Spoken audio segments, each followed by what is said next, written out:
Good afternoon, ladies and gentlemen. I'm John, this is Many a True Nerd, and welcome back to Nicole Male Romancers Active, where I am keen to get straight back in and see what was going on next. So it looks like the first thing I need to do is my first little tutoring session with the idiot Kurt Maidry, unfortunately. Maidry, where the heck are you? I send the text quietly, but add a whole bunch of question marks to make it clear that I'm seriously wondering here. It's half hour past our agreed meeting time, and Kurt is nowhere to be seen. I've been sitting here in the library all by myself. I tap the end of my pen against my econ textbook as I wait for Kurt to reply back. He's been way too slow with his text, and the only thing I've gotten are dumb excuses like, "I'll be there soon," or "hold up 5 minutes. I've been holding up for like 30. I groan and put my head down on the desk. This is not the way you're supposed to start your tutoring sessions. Ugh, I'm beginning to wonder if I should have agreed to this. I look up, propping my chin on my desk to watch if Kurt ever shows up. Finally, I see him scramble into sight, slightly winded after a few more minutes. I sit up straight as he approaches, and he grins as he throws his paper back onto the table. I flinch as the impact rocks the table on his legs. "Yo, I'm here." He sits and leans back on his chair casually. "Oh no, you are not going to get away with acting like you're on time." "What the heck happened? You're really late." Kurt hesitates for a moment. He pauses to think, then laughs and starts to rub the side of his head.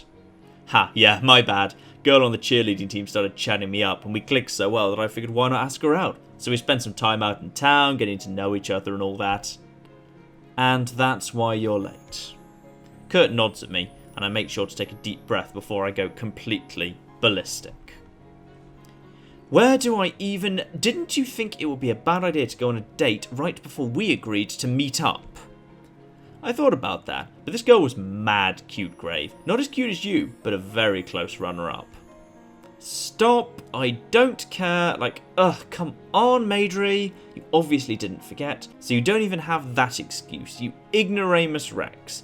And way to even tell me that's what you were doing. All I got were dumb, vague reasons." "Huh, that hurts." Kurt sorely feigns nursing a wound on his chest. "Oh wait, I know why you're really upset. You're just jealous that it wasn't you I was taking out on a date."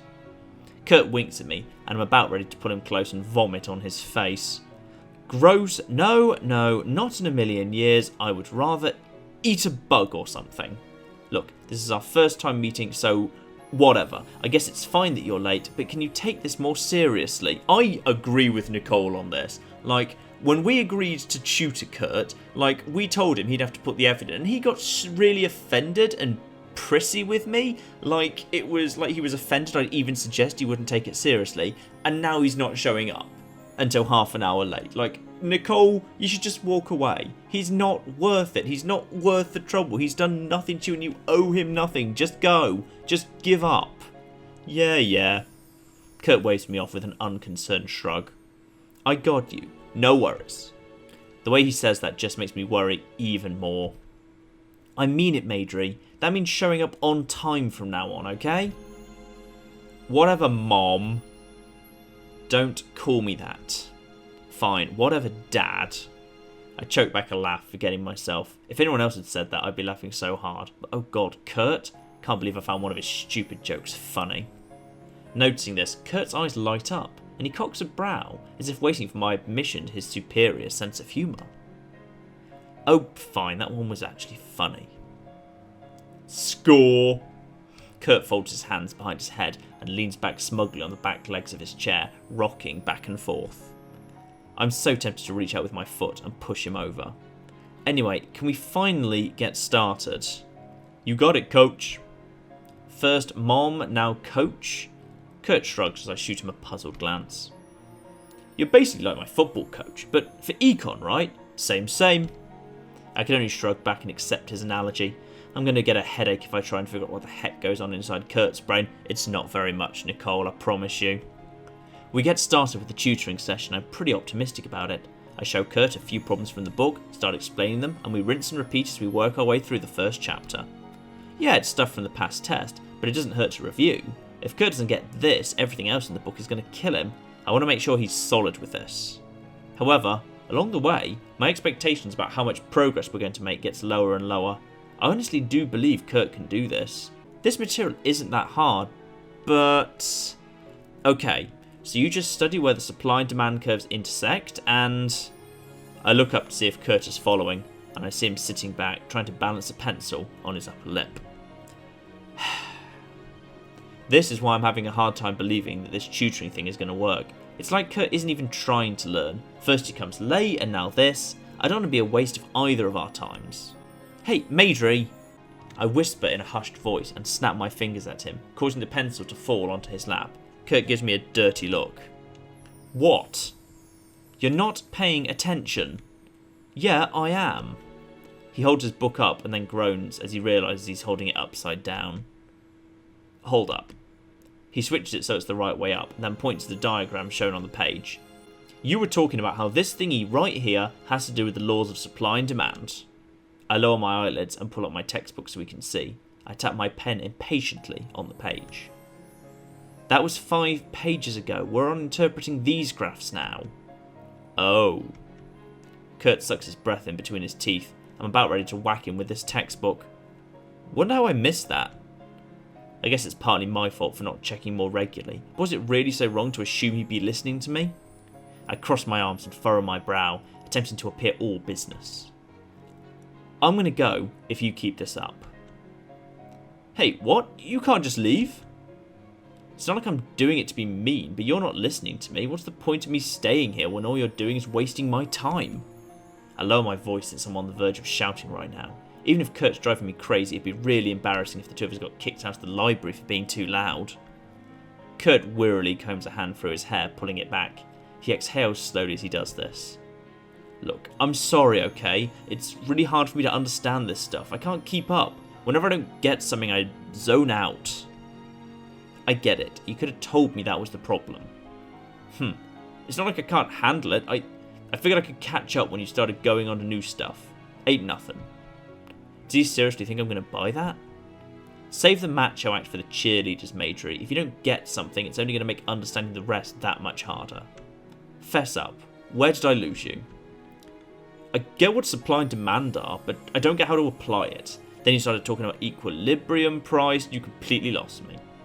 Oh, okay. Then let's start with applying that stuff in a way that you get. I say that, but the problem is that I'm not sure how to explain this in a way that Kurt will understand. I thought I was already doing that in a very simple way. How am I going to make it even simpler? Wait, maybe I don't have to. As long as it's something Kurt really gets, then maybe it'll help him make some connections. Perfect. I think I know just what to use too. Help me out here. Isn't there something where you pretend to be a football coach and you draft actual football players online to make your super dream team? You talking about fantasy football? There you go, I knew it had some dumb name like that. Do you play that? I know how to, but I thought we were talking about economics, Grave. Why the sudden switch of topic? It'll help, trust me. Alright, so let's say the two of us are coaches. Obviously, we're going to want to draft the best team possible, right? Duh, of course, no point in playing if you're not aiming to go all the way.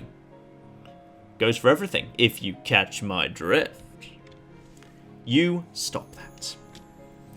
Hey, all I'm saying is that if there's grass on the field, might as well place...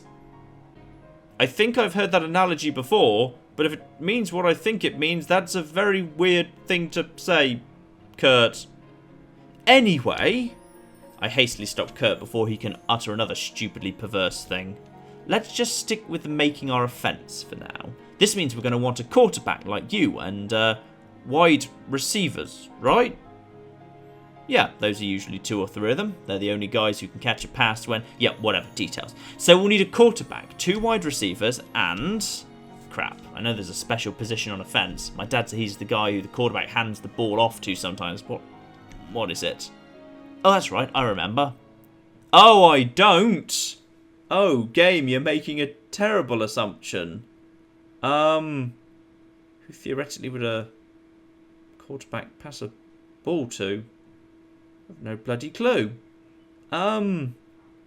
Quarterback would presumably, he must live in the back quarter. Quarterback and a cornerback sound like basically the same. I don't believe a cornerback's a real thing. I've decided that's fake. So it's either a linebacker or a running... Well, I'm going to guess a running back. Because then, presumably, if the quarterback passed the ball to the running back, he'd run with it.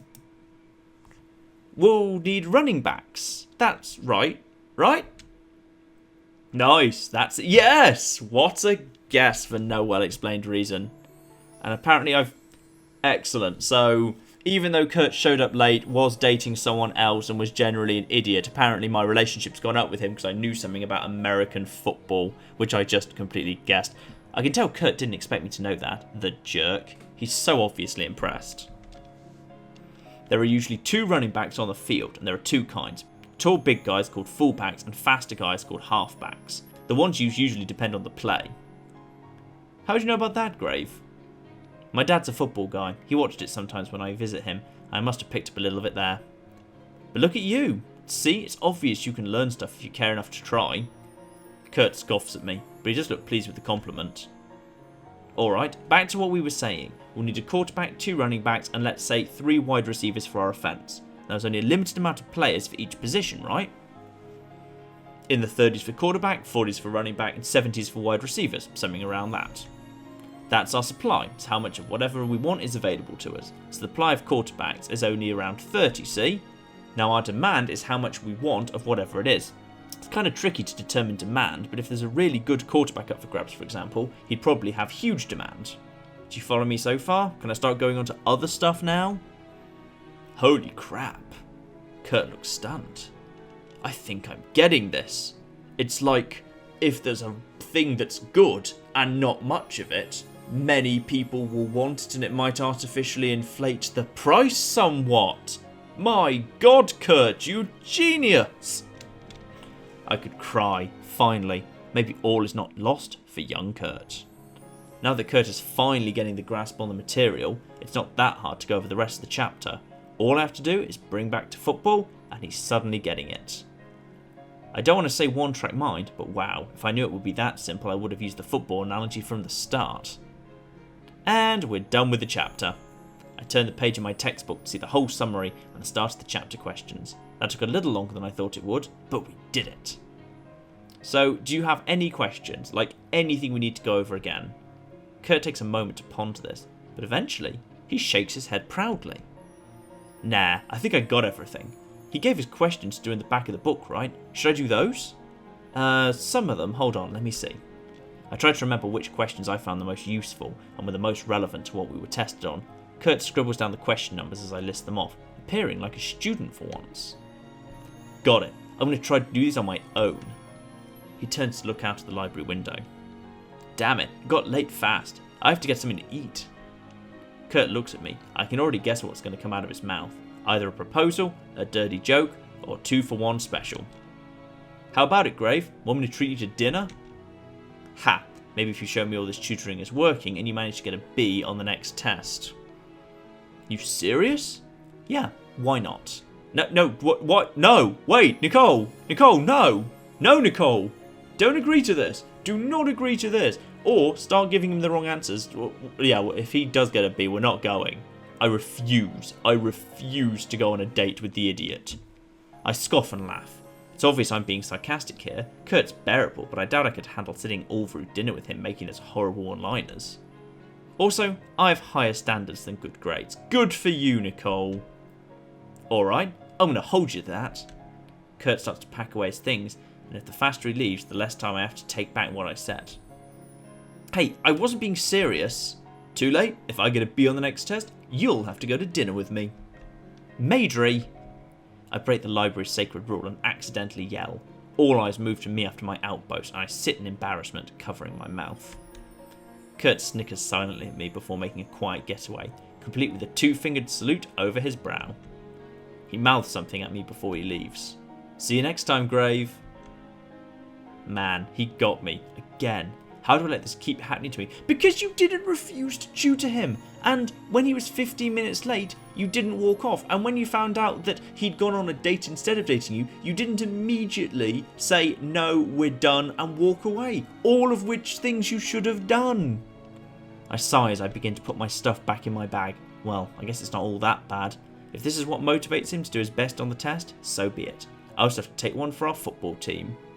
When all my stuff is properly put away, I sling my bag over my shoulder and head out. I tap the roller app on my phone and get to work on a text post. After everything that happened, I seriously need to vent.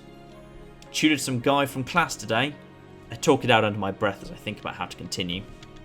I think it went better than expected. If law doesn't work out, pretty sure I can make it big in the football coaching business.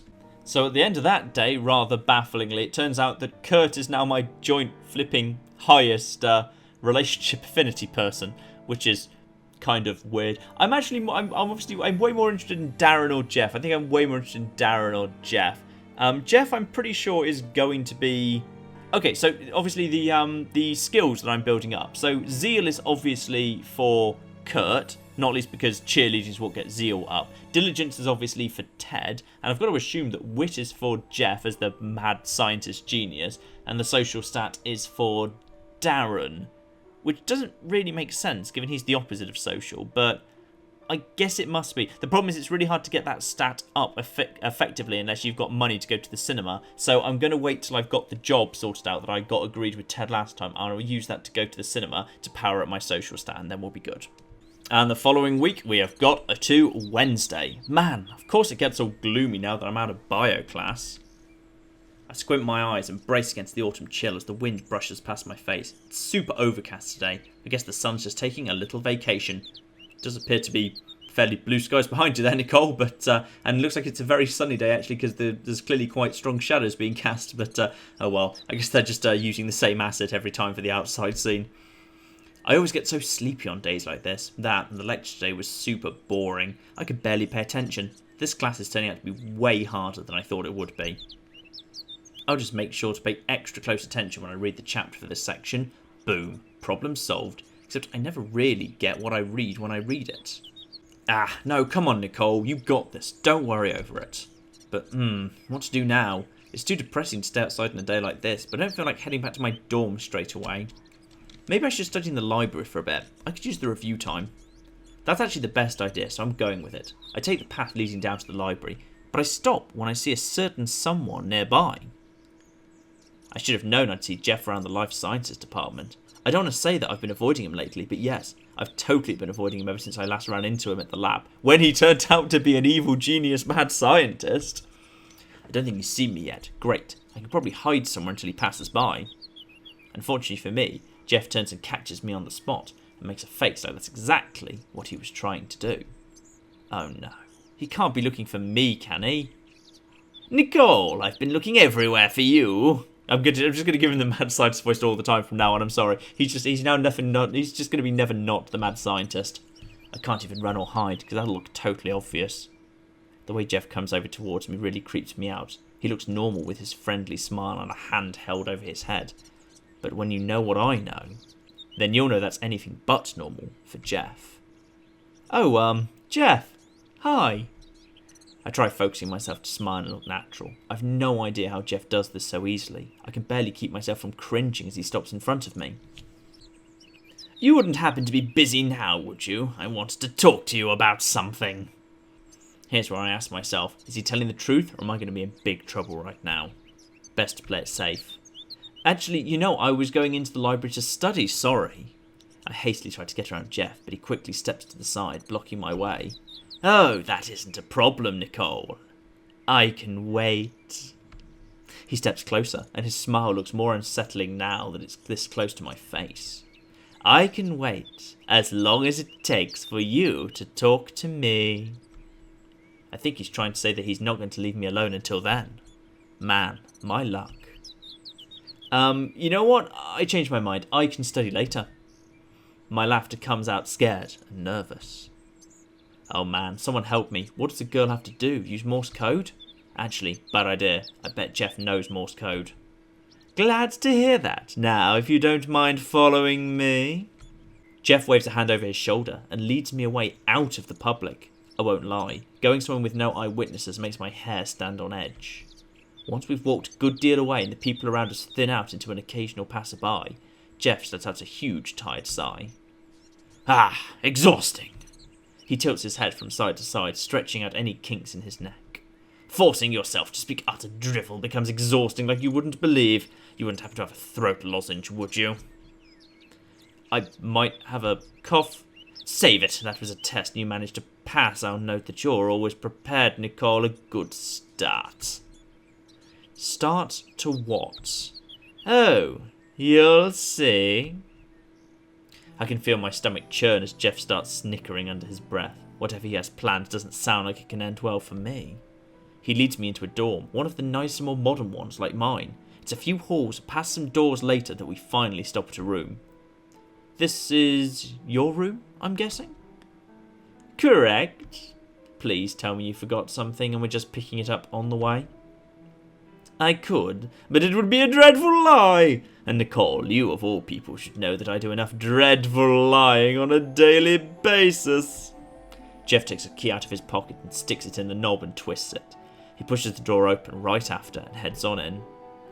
Close the door after you. I do so, even though the thought of being in a confined space with Jeff makes me completely uncomfortable.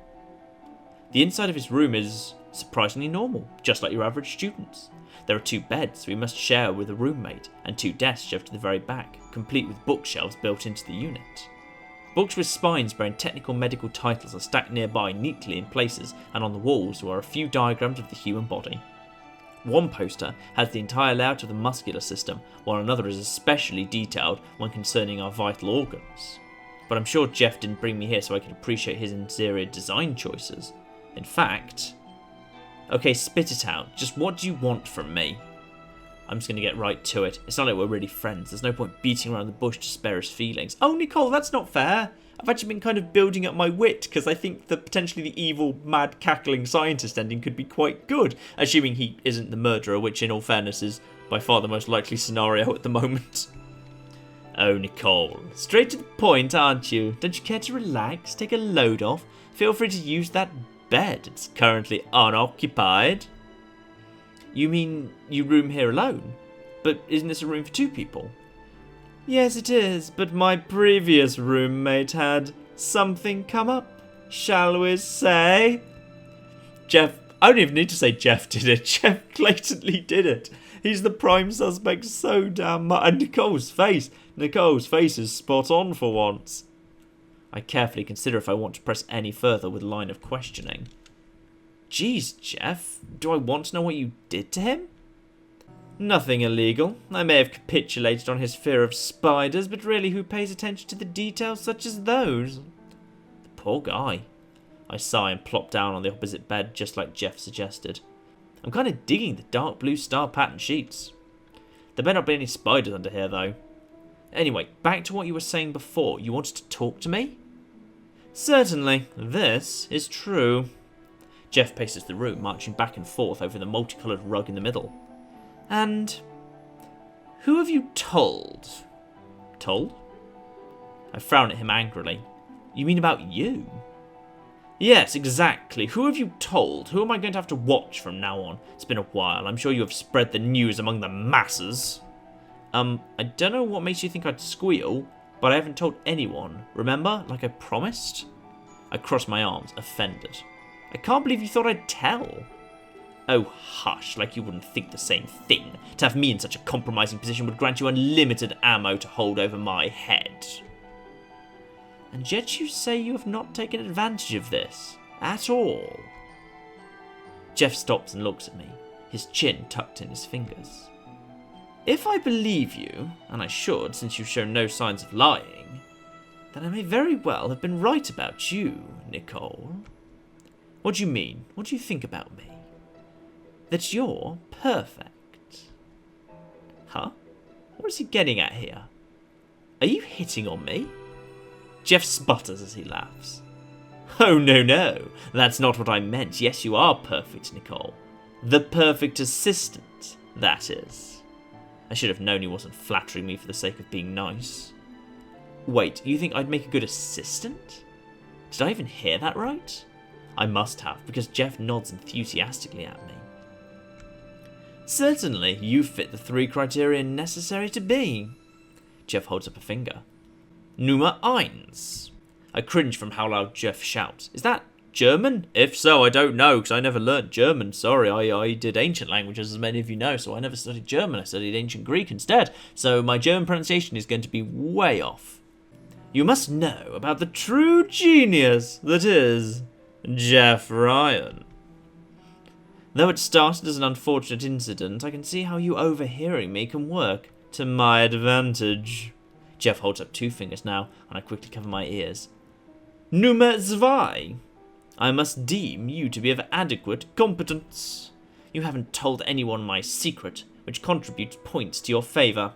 I also believe you possess above average intelligence, if not higher. Thank you, I think. Sounds like the closest I'm going to get from a compliment from Jeff. And what's nummer 3? Jeff's lower jaw hangs slack as I stop him from shouting for the last time. He raises his eyebrows, impressed. I was getting to that. Nummer 3. You must be obedient to each and everything that I say. Whoa, let's stop and while we're ahead, shall we? I cross my arms in front of my chest. Now you have a problem. What makes you think that's me? I'm not for listening to you just because you tell me to. Oh, I think you will, Nicole. Jeff buffs his nails against his shirt and brings them to observe his handiwork. Remember what I said about influencing Garver? It works both ways. It'd take as much as a snap of my fingers for have him fawning over you like his favourite student. It's quite feasible for me. Well, aren't you awfully sure of yourself? Though maybe he has good reason to be. Ugh, I hate how tempting this idea is. If Jeff gets me on Garver's good side, that could mean an easy ride to an A for this class. I can see you're still unsure about this, so what if I metaphorically sweetens the deal for you? If you're interested, I could work my connections and find a part-time position for you here at the lab. Mind you, you'd most likely be a cleaning lady, but as they say, money talks, no? It certainly does. I can't help it. Girl wants to make bank. Oh, Nicole. Nicole. Why would you have to say that? Ugh. You could really do that? Bark like a dog, and I'll consider it. Hey, you're the one who wanted to sweeten the deal. I was, but now I've decided I want to make you bark like a dog as well. I'm kidding, by the way. I groan, nearly falling to the floor in relief. Jeff seriously doesn't know when to quit with his terrible jokes. And if I say no to all this, you won't try to turn Garver against me, right? Too much effort for something so vindictive. I'd only do so the moment my secret spilled from your lips. Just checking? I sigh as I feel the foundation of my defences crumbling. I know I should be thinking harder about this, but getting a little more info wouldn't hurt first. So, what would I have to assist you in anyway? Jeff grins eagerly as he sees I'm interested in his proposition. The full explanation would be much more interesting, worthy story, but alas I shall keep it brief. I am what you would call a modern-day alchemist. I mouth the last word to myself slowly. An alchemist is like one of those scientist guys who turns lead into gold, right? Jeff plants his palm against his forehead. Again, with the simplification of such scientific marvels, at least I can finally yell at you for it. Yes, turning lead into gold is one of the feats of alchemy, but there is so much more. With transmutation, the opportunities are limitless. You can create anything you desire. And you see, I'm aiming for one goal in particular. That is what I need your assistance on. Jeff adopts a really haughty stance, shoulders back, arms out. Now take a guess. What do you think my goal is, my would-be assistant? Why do I have to guess? Do it, or you are no fun. Hey, I'm plenty fun. Well, she didn't say hella fun, so bonus points to you, Nicole, there. Why am I even arguing this? Fine, I'll play along. And why am I getting a feeling that what he really wants is some sort of drug? Some sort of chloroform-type drug, in fact. I would bet money it's that. You want to make something, you want to break something, you want to change something. Oh, why is my relationship on Jeff depend on me being able to pick between those 3 things? It's very odd. Okay, what do we know about Jeff? We know he's slightly mad. I don't know if I know anything about Jeff that would make me choose one of these options among the others. You want to make something, break something, or change something? He did just say alchemist, and we were talking about lead to gold, so I'm going to guess change something, maybe to show I'm paying attention? I don't get any of this alchemy stuff. How am I supposed to guess what Jeff wants to do with it? Do you want to do something like turning lead to gold? I mean, that's what alchemists do, right? Jeff begrudgingly nods his head. I suppose, but that has already been done, and I already do that with chemicals in the lab. Transforming one substance to another tends to get stale after a few dozen times. No, what I aim to do is much more noble. I aim to create a potion of which the world has never seen before. Really, Nicole, I thought you would have figured that out with a bit of thought. He makes it sound like it was so obvious. I told him before I'm not much into science. But I guess he is right when he says it wasn't too... How would I have known that, Nicole? How would I possibly have known that he was going to make something? Fine, never mind. Alright, didn't get a perfect answer for that one, never mind. So all I'd have to do is what exactly? It's simple. All you must do is assist me in finding the necessary ingredients I need to finish my potion. That you're never going to tell me the purpose of. All in due time, all will be revealed. In due time. It's a good deal in my oh-so-biased opinion. Just think, help me find a few measly ingredients and you can have Garva eating out of the palm of your hand. Jeff extends his hand and flashes me a charming, obviously practiced smile. I hesitate, eyeing his hand like it's infested with the plague. And when we find all these ingredients, then you'll hold up your part of the deal, right? You have my word, which isn't worth much considering, but I'm afraid it is all you have. For now. He's right when he says I don't have much to go off, but it doesn't sound too hard, admittedly. And if it's to get an A, okay, I'm in, but you better keep your word. I take his hand and squeeze it firmly, almost to the point where it must have been painful. Jeff's hand simply remains in mine passively. He never squeezes back. Instead, he only smiles deviously.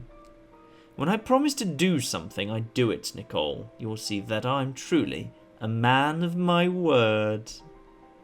When I mean it. A shiver runs through my arm, starting from where our hands are connected. I immediately let go and bring mine back to my chest. Just what have I gotten myself into now? Anyway, from this moment on, you are my assistant, and I will now refer to you as such. So get out. Jeff points at his door. Jeez, I'm surprised you haven't got in trouble with the resident advisor yet. Oh, I have. As I shoot a questioning look over my shoulder, Jeff simply shrugs and grins. I came up with a way to take care of... How many people have you murdered, Jeff? How many people have had to die? Yeah, I'm definitely not going to ask about that one. Ooh, and apparently I've earned a job. Gained access to a new job, laboratory assistant. Excellent, which I assume because I was nice Jeff in the lab. Even though I got this question wrong in here, I still get to be a lab assistant. Excellent. All right, that's a new job then. And I've also got the job at the store, so pretty soon I should be swimming in money because, as Nicole says, a girl's gotta make bank.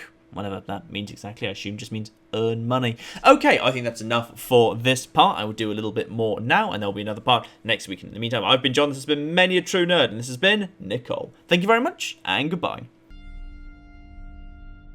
Haha, I'm a genius at time. Oh, okay, this escalated quickly. I'd like to fly your drone. So good about a butterfly in a bucket. What does that tell you about the human condition? Are we the butterfly and is capitalism the bucket? What happens if you go right to the back in time? The very beginning of time. Oh, you literally just burn the universe.